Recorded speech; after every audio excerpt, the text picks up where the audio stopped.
নির্বাচন কমিশন কি কারো নাগরিকত্ব নিয়ে সওয়াল করতে পারে? কাউকে বেনাগরিক ঘোষণা করার অধিকার আছে কমিশনের?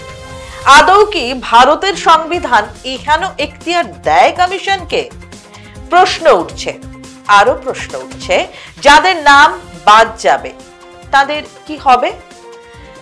দেশ থেকে তাড়ানো হবে নাকি ডিটেনশন ক্যাম্পে ঠাঁই হবে তাদের? যদি কোনোটাই না হয় তাহলে কি কেবল ভোটাধিকার কেড়ে নিতে এমনটা করা হচ্ছে? মানুষ বিভ্রান্ত, কমিশন কি বিভ্রান্ত নয়? কোন উদ্দেশ্যে এসআইআর করা? 2024 সালেও ভোটার লিস্ট ছাড়াই বাছাই করেছে কমিশন, 2025-এও নিয়ম মেনে তা হয়েছে, 2026-এও তো তা হওয়ার কথা ছিল।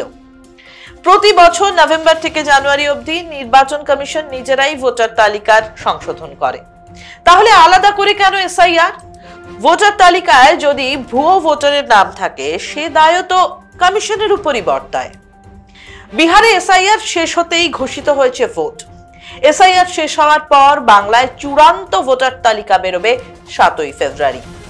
তারপরই কি বঙ্গের ভোট ঘোষণা হবে? মার্চে কি ভোট? এই প্রশ্ন ঘুরপাক খাচ্ছে রাজনৈতিক কর্মীদের মনে।